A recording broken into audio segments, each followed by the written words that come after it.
জাতিসংঘ জবাব চায়। গাজায় গণহত্যা কেন?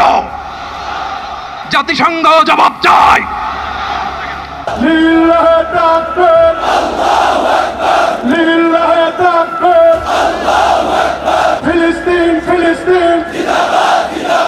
ফিলিস্তিনে ইসরায়েলি বর্বরতায় যখন নিশ্চুপ গোটা বিশ্বের মুসলিম রাষ্ট্রগুলো, তখন বাংলাদেশ জানিয়ে দিল রুখে দাঁড়াতে হবে এই আগ্রাসনের বিরুদ্ধে। ফিলিস্তিন ফিলিস্তিন, আল কুদুস আল কুদুস।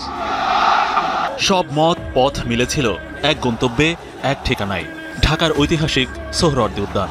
শনিবারের জনস্রোতে আরেকবার উচ্চারিত হল ইসরায়েলি গণহত্যা বন্ধ ও স্বাধীন ফিলিস্তিনের দাবি। বিশ্বের মুসলিম এক হও, লড়াই করো স্লোগানে উত্তাল পুরো বাংলাদেশ। তার মধ্যেই মার্কিন প্রেসিডেন্ট ডোনাল্ড ট্রাম্প এবং ইসরায়েলের প্রধানমন্ত্রী বেনিয়ামিন নেতানিয়াহুকে এলোপাথারি জুতা পেটা করেছে মানুষ। এজন্য চরম ক্ষোভে ফুঁসছে মুসলিম বিশ্ব। একদল হায়না দাঁত চেপে হাসছিল, এবার বুঝি ইউনিসকে থামানো যাবে, কিন্তু কাজের কাজ কিছুই হলো না।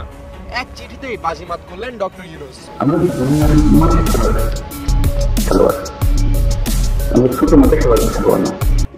এদেশ সবার, হিন্দু, বৌদ্ধ, খ্রিস্টান, মুসলমান সবার এদেশ। এই সম্প্রীতি বজায় রেখে আমরা বাস করতে চাই। এরকম ভাবে ব্যবহৃত হওয়া ঐতিহাসিক। এই জায়গা থেকে কালেমার পতাকা পশ্চিম উম্মাহকে ঐক্যবদ্ধ করে। এটা তো ইহুদিদের, আমেরিকার, পশ্চিমাদের একটা চক্রান্ত যে আমরা যেন ঐক্যবদ্ধ না হই। তাহলে আমরা ঐক্যবদ্ধ হই কালেমার পতাকাকে কেন্দ্র করে। সেইটা এই যে ট্রেন্ড তৈরি হলো যে আমরা কালেমার পতাকা ব্যবহার করবো না। কেন? সেন্সেশন আছে, বিদেশকে, পশ্চিমাদেরকে, আমেরিকাকে তারা দেখাবে, বা কালেমার পতাকা ব্যবহার করা হলো না। সব কি ঘটেছে আজকের ঢাকায়? কি শব্দ আর কি আওয়াজ শুনতে পেলাম ঢাকার সোহরাওয়ার্দী উদ্যান থেকে। হাজারো নয়, লক্ষ নয়, কোটি মানুষের সমাগম আজকে বাংলাদেশের রাজধানী ঢাকাতে। বিশ্বে এত বড় সমাবেশ আর কখনো কোনোদিন কোন স্থানে হয়েছে বলে ইতিহাস সাক্ষী দিচ্ছে না। বিএনপি বুঝে গেছে ডক্টর ইউনূস 5 বছর থাকবে, যেহেতু জনগণ চায়। জনগণ চাইলে কেন থাকবে না? বিএনপি কেন বুঝছে এই বিষয়টা আমি আলোচনা করবো। বিএনপি এখন অসহায়ের মতো ডক্টর ইউনূসের কাছে অনুনয় বিনয় করছে যে না স্যার, 5 বছর থাকেন না স্যার, আমাদেরকে শেষ করে করেন না। পহেলা বৈশাখের নাম সংস্কৃতি, বাংলাদেশের সংস্কৃতি নয়। হঠাৎ করে কোথা থেকে পহেলা বৈশাখে পান্তা এবং ইলিশের সংস্কৃতি চালু হয়েছে? এটা আমাদের সংস্কৃতি নয়। আসসালামু আলাইকুম দর্শক, নতুন একটা নিউজে আপনাকে স্বাগতম। প্রিয় দর্শক, গর্জে উঠল বাংলাদেশ। গাজার জন্য একাত্মতার জনস্রোত দেখে অবাক হয়ে গেল গোটা বিশ্ব। নতুন ইতিহাস গড়ল বাংলাদেশ। ইসরায়েলের সঙ্গে সব সম্পর্ক ছিন্নের আহ্বান সোহরাওয়ার্দীর জনসমুদ্র থেকে। ট্রাম্প ও নেতানিয়াহুকে ঢাকায় জুতা পেটা, এমন বাংলাদেশ আগে দেখেনি কেউ। ডক্টর ইউনূসের আরেক মাস্টার স্ট্রোক। স্বাগত জানালো ট্রাম্পের যুক্তরাষ্ট্র। বিএনপি কি ডক্টর ইউনূসের চালে ধরা খেল? ইসরায়েলকে বাংলাদেশের মুসলিম উম্মার করা হুঁশিয়ারি, বাংলাদেশে নতুন করে গর্জে ওঠা। ট্রাম্প ও নেতানিয়াহুকে ঢাকায় জুতা পেটা এবং ডক্টর ইউনূসের আরেক মাস্টার স্ট্রোকে ভারতের নাজেহাল অবস্থা ও বিএনপির নতুন সংকটে পড়ার ঘটনা প্রেক্ষাপট নিয়ে করা আমাদের আজকের ভিডিওটি অত্যন্ত গুরুত্বপূর্ণ। ভিডিওটি শুরু থেকে শেষ পর্যন্ত ধৈর্য সহকারে দেখে একটি লাইক দিয়ে সবাইকে শেয়ার করে দিন। আমাদের চ্যানেলে নতুন হলে চ্যানেলটি সাবস্ক্রাইব করে পাশে থাকা বেল আইকনে ক্লিক করে রাখুন। আমাদের ভিডিওটি আপনি বাংলাদেশের কোন জেলায় বসে দেখছেন বা শুনছেন সেটি অবশ্যই কমেন্ট বক্সে কমেন্ট করে জানিয়ে দিতে ভুলবেন না। জাতিসংঘ জবাব চায়। গাজায় গণহত্যা কেন? জাতিসংঘ জবাব চায়।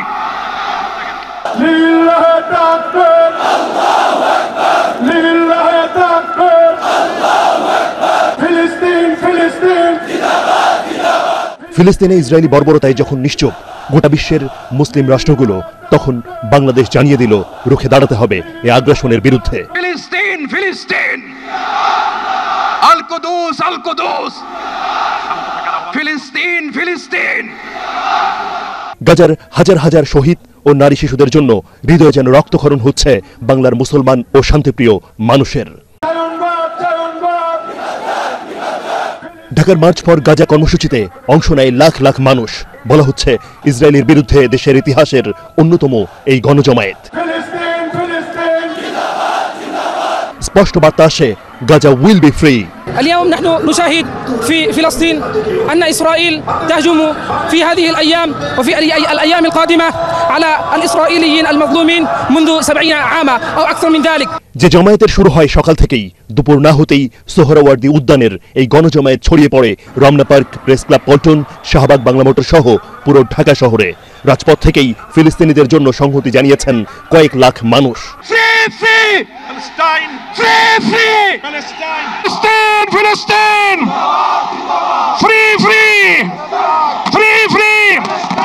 দুপুর দুপুর হতেই একে একে ছুটে আসেন ইসলামিক আলোচক মিজানুর রহমান আজহারি, শায়েখ আহমদুল্লাহ, বিএনপির সালাউদ্দিন আহমদ, জামাতে ইসলামের মিয়া গোলাম পরওয়ার, এনসিপির হাসনাত আব্দুল্লাহ সহ দেশবরেণ্য ইসলামী চিন্তাবিদরা। এক কাতারে দাঁড়িয়ে আজ বিশ্ববাসীকে আমরা দেখিয়ে দিতে চাই, আমাদের মধ্যে বিভিন্ন বিষয়ে চিন্তাগত মতপার্থক্য ভিন্নতা থাকতে পারে, কিন্তু মাজলুম ফিলিস্তিনিদের স্বাধীনতা, তাদের অধিকার, গাজার মানুষদের বিরুদ্ধে জুলুম বন্ধের দাবিতে আমরা প্রত্যেকটা বাংলাদেশের মানুষ ধর্ম বর্ণ নির্বিশেষে আমরা প্রত্যেকে তাদের সাথে সংহতি প্রকাশ করছি। আজকের এই মহাসমুদ্র জনসমুদ্র ফিলিস্তিনের প্রতি, আল আকসার প্রতি বাংলাদেশের জনগণের ভালোবাসার বহিঃপ্রকাশ। ভৌগোলিকভাবে আমরা ফিলিস্তিন থেকে অনেক দূরে হতে পারি, কিন্তু আজকের এই জনসমুদ্র প্রমাণ করে আমাদের এক একজনের হৃদয়ে, বুকের ভেতরে বাস করে এক একটা ফিলিস্তিন। আমাদের হৃদয়ে বাস করছে এক একটা গাজা, আমাদের হৃদয়ে বাস করে এক একটা আল কুদস। চিৎকার করে বলুন ঠিক কিনা? জাতিসংঘ জবাব চায়, গাজায় গণহত্যা কেন? জাতিসংঘ জবাব চায়। বিকেলে মার্চ ফর গাজা কর্মসূচিতে ঘোষণাপত্র পাঠ করেন সাংবাদিক মাহমুদুর রহমান। এই বিশ্ব ব্যবস্থা দখলদার ইসরায়েলকে প্রশ্নবিদ্ধ না করে বরং রক্ষা করার প্রতিযোগিতায় নেমেছে, সেহেতু আমরা জাতিসংঘ ও আন্তর্জাতিক সম্প্রদায়ের প্রতি জোরালো দাবি জানাচ্ছি। এক, জায়নবাদী ইসরায়েলের গণহত্যার বিচার আন্তর্জাতিক আদালতে নিশ্চিত করতে হবে। দুই, যুদ্ধবিরতি নয়, গণহত্যা বন্ধে কার্যকর ও সম্মিলিত পদক্ষেপ গ্রহণ করতে হবে। ইসরায়েলের সাথে অর্থনৈতিক, সামরিক ও কূটনৈতিক সকল সম্পর্ক অবিলম্বে ছিন্ন করতে হবে। দুই, জায়নবাদী রাষ্ট্রের বিরুদ্ধে বাণিজ্যিক অবরোধ ও নিষেধাজ্ঞা আরোপ করতে হবে। ইয়া আল্লাহ, আপনি মেহেরবানি করে এই প্রতিবাদ মিছিলকে কবুল করেন। সবশেষে ফিলিস্তিনের নির্যাতিত নিপীড়িত মানুষের জন্য মহান সৃষ্টিকর্তার দরবারে ফরিয়াদ করেন সবাই। এই সোহরাওয়ার্দী উদ্যানের লাখ লাখ মানুষের জমায়েত থেকে স্পষ্ট করে বার্তা দিচ্ছে বাংলাদেশের ধর্মপ্রাণ মুসলমানরা, ইসরায়েলের যে বর্বরতা, নিষ্ঠুরতা, এসব আর সহ্য করা হবে না। গোটা বিশ্বের 57টি সংখ্যাগরিষ্ঠ মুসলিম দেশ সহ যারা মানবিক, যাদের মধ্যে শান্তিপ্রিয় মনোভাব রয়েছে, তারা আর কেউ সহ্য করবে না। দেশে কিংবা বিশ্বের বিভিন্ন স্থানে এমন জমায়েত হচ্ছে, আওয়াজ উঠছে ইসরায়েলের বিরুদ্ধে, ফিলিস্তিনিদের পক্ষে। সবাই স্পষ্টভাবে বলছেন ইনশাআল্লাহ শান্তি আসবেই, ইসলামের বিজয় হবে এই জমায়েতে, এই আওয়াজে।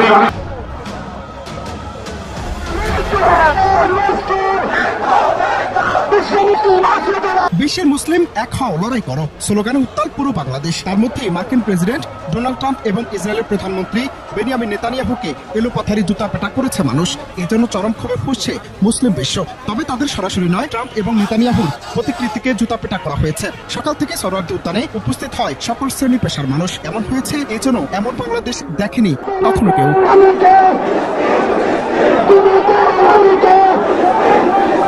দীর্ঘদিন ধরে দখলদার ইসরায়েলের বর্বর হামলায় হত্যার প্রতিবাদ এবং ফিলিস্তিনের নির্যাতিত মানুষের সঙ্গে সংহতি প্রকাশ করতে আজ ঢাকার সোহরাওয়ার্দী উদ্যানে হয় মার্চ ফর গাজা কর্মসূচি। শনিবার বিকেল 3টা থেকে মাগরিব পর্যন্ত হয় এই সমাবেশ। তবে মূল অনুষ্ঠান বিকালে হলেও সকাল থেকে সোহরাওয়ার্দী উদ্যানের প্রতিটি গেটে মানুষের ঢল নেমেছে। সকাল থেকে ছোট বড় মিছিল নিয়ে শাহবাগ, দোয়েল চত্বর, নীলক্ষেতের দিক থেকে আসতে শুরু করে সাধারণ মানুষ। মিছিলে অংশগ্রহণকারী প্রত্যেকের হাতে ছিল বাংলাদেশের জাতীয় পতাকা এবং ফিলিস্তিনের পতাকা।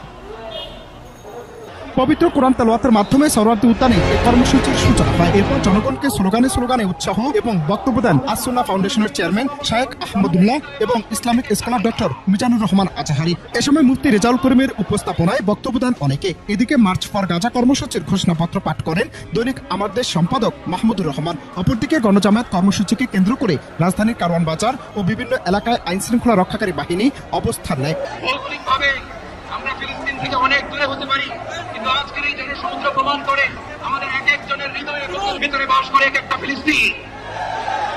আমাদের হৃদয়ে বাস করছে এক একটা গাজা, আমাদের হৃদয়ে বাস করে এক একটা আল কুদস। চিৎকার করে বলুন ঠিক কিনা? আমরা আজকে সংহতি প্রকাশ করবো আমাদের মুসলিম ভাইদের উদ্দেশ্যে। এক আওয়াজে আমাদের কণ্ঠকে উচ্চকিত করে অতিথি থেকে শুরু করে অডিয়েন্সের সবাই করে দিয়ে সোহরাওয়ার্দী উদ্যানের ময়দানে আমরা কামাতে রাজি আছি না নাই? নারে তাকবীর, নারে তাকবীর। পরে মোনাজাতের মাধ্যমে শেষ হয় মার্চ ফর গাজা কর্মসূচি। শনিবার বিকেল 4:45টার দিকে মোনাজাত শুরু হয়ে শেষ হয় 4টার দিকে। মোনাজাত করেন জাতীয় মসজিদ বাইতুল মুকাররমের খতিব মুফতি আব্দুল মালিক। ফিলিস্তিনের পক্ষে কয়েক লাখ মানুষ এই কর্মসূচিতে অংশ নেয়। সকলের মুখে একই বার্তা, ফিলিস্তিন জিন্দাবাদ। দর্শক, কি ঘটেছে আজকে ঢাকায়? কি শব্দ আর কি আওয়াজ শুনতে পেলাম ঢাকার সোহরাওয়ার্দী উদ্যান থেকে। হাজারো নয়, লক্ষ নয়, কোটি মানুষের সমাগম আজকে বাংলাদেশের রাজধানী ঢাকাতে। বিশ্বে এত বড় সমাবেশ আর কখনো কোনোদিন কোন স্থানে হয়েছে বলে ইতিহাস সাক্ষী দিচ্ছে না। ইতিহাসের সবচাইতে বড় গণজমায়েত, মানুষের ঢল, মানুষ একসাথে হয়, সেটা আজকে ঢাকায় বাংলাদেশের রাজধানীতে ঘটেছে। সেই রাজধানী থেকে যে আওয়াজ এসেছে, যে স্লোগান এসেছে, ডক্টর মিজানুর রহমান আজহারি সহ, আহমদুল্লাহ সহ, আমার দেশ পত্রিকার সম্পাদক মাহমুদুর রহমান সহ গোটা বাংলাদেশ যেন ব্যঙ্গে পড়েছে ঢাকায় আজকে। আর সেখান থেকে একটি ঘোষণাপত্র পাঠ করেছে, সকলের পক্ষ থেকে ঘোষণাপত্রটি পাঠ করেছে আমার দেশের সম্পাদক জনাব মাহমুদুর রহমান। আমি একটু ঘোষণাপত্রটি আপনাদের সাথে বক্তব্যটা শেয়ার করব, তারপরে আমার বিশ্লেষণ এখানেই শেষ করব। নির্ধারণ করেন আজ আমরা বাংলাদেশের জনতা যারা জুলুমের ইতিহাস জানি, প্রতিবাদের চেতনা ধারণ করি, সমবেত হয়েছে গাজার মৃত্যু ভয়ের জনগণের পাশে দাঁড়াবে। আজকের এই সমাবেশ কেবল প্রতিবাদ নয়, এবং ইতিহাসের সামনে দেওয়া আমাদের জবাব, একটি অঙ্গীকার, একটি শপথ। এই পদযাত্রা গণজমায়েত থেকে আজ আমরা জাতীয় স্তরে আমাদের দাবি সারা উপস্থাপন করব। আমাদের প্রথম দাবি হলো জাতিসংঘ আন্তর্জাতিক সম্প্রদায়ের প্রতি, যেহেতু জাতিসংঘ আন্তর্জাতিক সম্প্রদায় সকল জাতির অধিকার রক্ষা, দখলদারিত্ব, গণহত্যা রোধের সংকল্প প্রকাশ করে, এবং আমরা দেখেছি গাজায় প্রতিদিন যে রক্তপাত, যে ধ্বংস চলছে, তা কোনো একক সরকারের ব্যর্থতা নয়, বরং এটি একটি আন্তর্জাতিক ব্যর্থতার ফল। এবং এই ব্যর্থতা শুধু নিরাপদের মধ্যে সীমাবদ্ধ নয়, বরং পশ্চিমা শক্তি বাজারের অনেক রাষ্ট্র সরাসরি দখলদার ইসরায়েলকে অস্ত্র, অর্থ, অকূটনৈতিক সহায়তা দিয়ে এই গণহত্যাকে দীর্ঘস্থায়ী করেছে, এবং এই বিশ্ব ব্যবস্থা দখলদার ইসরায়েলকে প্রশ্নবিদ্ধ না করে বরং রক্ষা করার সুযোগিতা নিয়েছে। যেহেতু আমরা জাতিসংঘ ও আন্তর্জাতিক সম্প্রদায়ের প্রতি জোরালো দাবি জানাচ্ছি, এক, জায়নবাদী ইসরায়েলের গণহত্যার বিধান আন্তর্জাতিক আদালতে নিশ্চিত করতে হবে। দুই, যুদ্ধবিরতি নয়, গণহত্যা বন্ধ কার্যকর ও সম্মিলিত পদক্ষেপ গ্রহণ করতে হবে। তিন, 1967 সালে পূর্ববর্তী ভূমি ফিরিয়ে দেওয়ার জন্য বাধ্যবাধকতা তৈরি করতে হবে। চার, পূর্ব জেরুজালেমকে ফিলিস্তিন রাষ্ট্রের রাজধানী হিসেবে আন্তর্জাতিকভাবে স্বীকৃতি দিতে হবে। এবং পাঁচ, ফিলিস্তিনিদের আত্মনিয়ন্ত্রণ, নিরাপত্তা এবং রাষ্ট্রীয় সার্বভৌমত্ব প্রতিষ্ঠা উন্নত করতে হবে। কারণ এই মুহূর্তে বিশ্ব ব্যবস্থা যে ন্যায়ের মুখোশ পড়ে আছে, গাজা ধ্বংসস্তূপে সেই মুখোশ খসে পড়েছে। আমাদের দ্বিতীয় দাবিগুলো মুসলিম উম্মার নেতৃবৃন্দের প্রতি। যেহেতু আমরা বিশ্বাস করি ফিলিস্তিন কেবল একটি ভূখণ্ড নয়, এটি মুসলিম উম্মার আত্মপরিচয়ের অংশ, এবং গাজা এখন কেবল একটি যুদ্ধবিধ্বস্ত শহর নয়, এটি আমাদের সম্মিলিত ব্যর্থতার বেদনাদায়ক প্রতিচ্ছবি।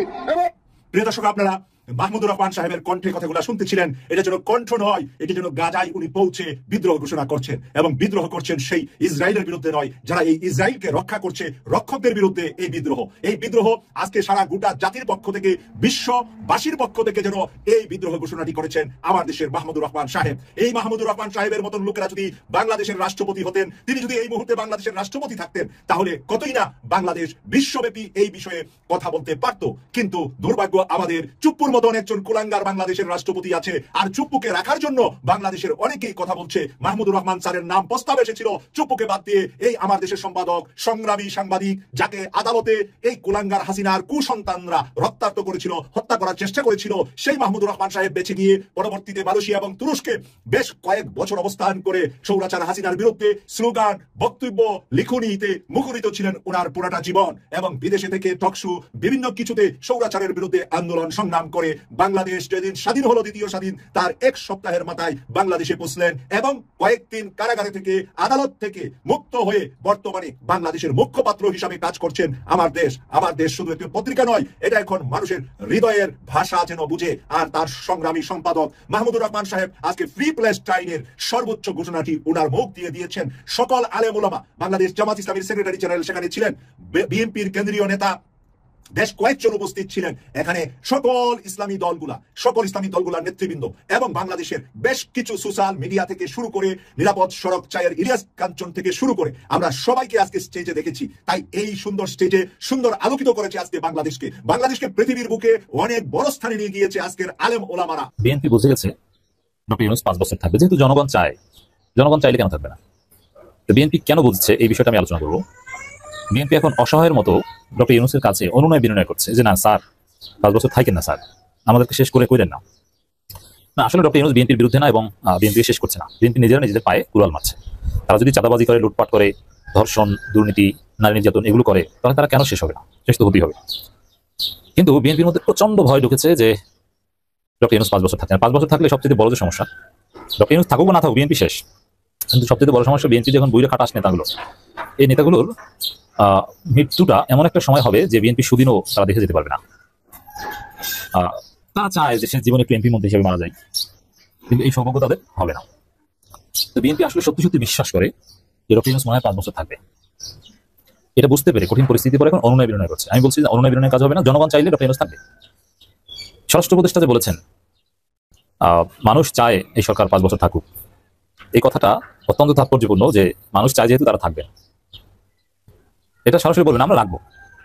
কিভাবে লেজিটিমেসি দিতে হয় এটা এই থিওরি আছে, ট্রানজিশন গভর্নমেন্ট এবং রেফারেন্ডাম, অনেক থিওরি আছে। তো দর্শক দেখেন, জনগণ যে সরকারের 5 বছর চায় এটাই সরকার প্রচার করছে। সরকারের প্রেস সচিবের দিকে যদি তাকান, সে রফিকুল্লাহ আফসারের যে দোয়া, আল্লাহ ইউনূসের জীবদ্দশায় কোনো নির্বাচন দিও না, এগুলো কিন্তু তারা প্রচার করছে। এই জন্য বিএনপির অ্যাক্টিভিস্টরা এখন সরাসরি জবাব চাই যে আপনারা বলে দিলেই তো পারেন যে 5 বছর ক্ষমতায় থাকবেন, ইনি বিনিয়ে বলার কি দরকার? তো সরকার তো বলছে না, সরকার লেজিটিমেসি পাওয়ার আগে বলবে না, আমরা বলছি এবং বলবো। একটা বক্তব্য সেলিম রহমান বলছেন যে আশা করি ডক্টর ইউনূস কথা রাখবেন, ডিসেম্বরের মধ্যে নির্বাচন দেবেন। এই যে আশা করি কথা রাখবেন, এগুলো হচ্ছে অনুনয় বিনয় টাইপের কথা। স্যার আমাদের আশাটা রাখেন, ডিসেম্বরের মধ্যে নির্বাচন দেন, আপনি থাকেন না। আবার স্পষ্ট বলছে দেখেন, এই 5 বছর ক্ষমতায় থাকার আলাপটা যদি একদম অ্যাবসার্ট হতো বা ফালতু হতো তাহলে বিএনপি এটাকে কাউন্টার দেওয়ার চেষ্টা করতো না। কিন্তু আপনি যদি বিএনপির ইউটিউবারদের কথা শুনেন, তারা 5 বছর ক্ষমতায় থাকা বিরোধী প্রচারণা চালানো শুরু করেছে। এর মানে কি? এর মানে হচ্ছে 5 বছর ক্ষমতায় থাকবেন এটা বিএনপি বিশ্বাস করে ফেলেছে। বিএনপি একজন ইউটিউবারকে ভালোভাবে কিনতে পেরেছে, তিনি হচ্ছেন ডাক্তার জাহেদ। ডাক্তার জাহেদের বক্তব্য শুনেন, যে মানে এমনভাবে উপস্থাপন করেছেন, তিনি ভিডিও বানিয়েছেন যে ডক্টর ইউনূস 5 বছর ক্ষমতায় থাকতে চান, এটা বলে দিলেই তো হলো। বিশেষ করে প্রেস সচিব শফিকুল আলম এটা বলছেন, তার বক্তব্যের অর্থ নাকি এটাই যে 5 বছর ক্ষমতায় থাকতে চান, এটা নাকি দেশের জন্য ভয়ঙ্কর হবে। কিসের ভয়ঙ্কর হবে? কিসের ভয় দেখেন? ডক্টর ইউনূস 5 বছর থাকা এটা দেশের জন্য রহমত হবে, 54 বছরে যে ক্ষত এটা পূরণ হবে।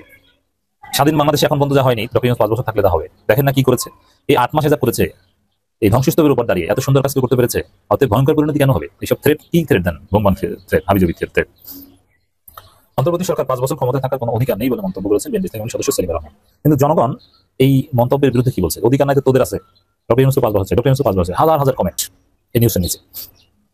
5 বছর থাকার অধিকার নেই, আচ্ছা অধিকার তৈরি করা হবে, জনগণ চাই, এটা কি অধিকার না? আর জনগণ চাই কিনা এটা টেস্ট করা হোক। আচ্ছা বিএনপির যদি নৈতিক সাহস থাকে তাহলে তারা বলুক যে ডক্টর ইউনূসকে জনগণ 5 বছর চাই কিনা, গণভোট দিক, সাহস করে বিএনপি এই দাবিটা করুক।